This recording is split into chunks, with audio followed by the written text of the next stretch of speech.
Hello, everybody.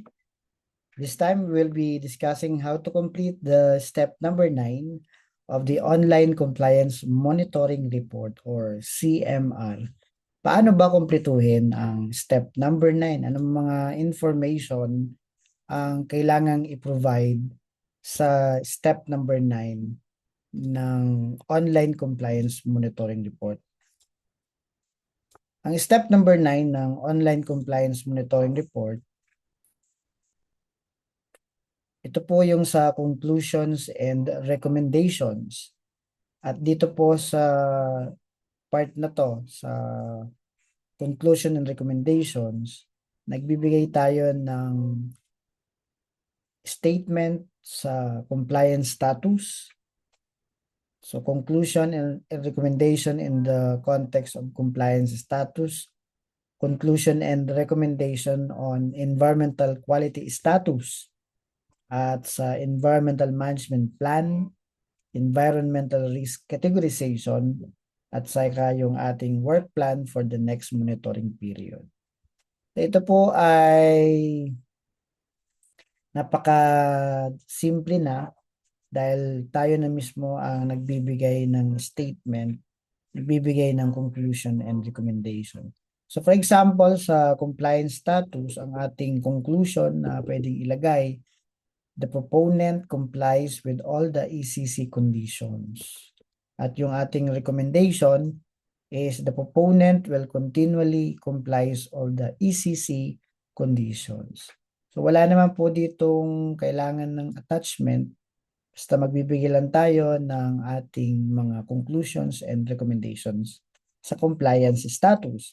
Ganun din sa environmental quality status, pwede tayo magbigay ng conclusion na the quality of the environment complies with the standard set by DENR-EMB.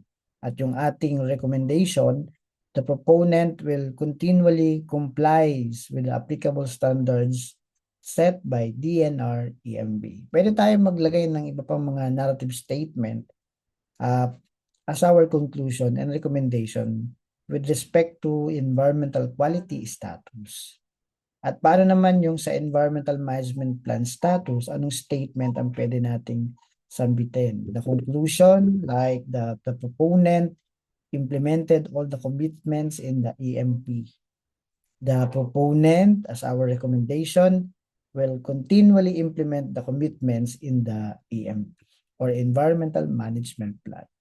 So, ganun lamang po. Pwede pa tayo maglagay dyan ng mga statement natin based sa ating pagkakaalam sa ating status of compliance, status on environmental quality, status on environmental management plan, at dito naman po yung ating environmental risk categorization.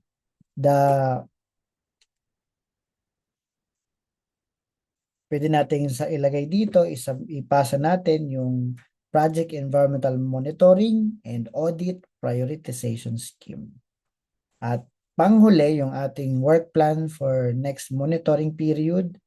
At dito tayo naglalagay ng mga specific actions for the next monitoring period. So halimbawa itong report na ito ay January to June ang monitoring period. Ano naman yung ating work plan for the next monitoring period? July to December. So for example, the proponent will conduct ambient air quality monitoring. The proponent will coordinate with DOH recognized service provider for the siphoning or dislodging of the septic tank. The proponent will submit self-monitoring report and compliance monitoring report on time. So that's the step number 9. Halos po ito ay panghuli na step sa ating pagbibigay to showcase our compliance to the conditions of environmental compliance certificate. After nitong conclusions and recommendations, lilipat na tayo sa step number 10, which is yung pag-provide na ng mga necessary attachment. So kung gusto niyo pa pong malaman kung ano naman yung mga required attachments sa ating online compliance monitoring report, please subscribe, like, and share this video. Thank you very much sa ating lahat, and God bless us all.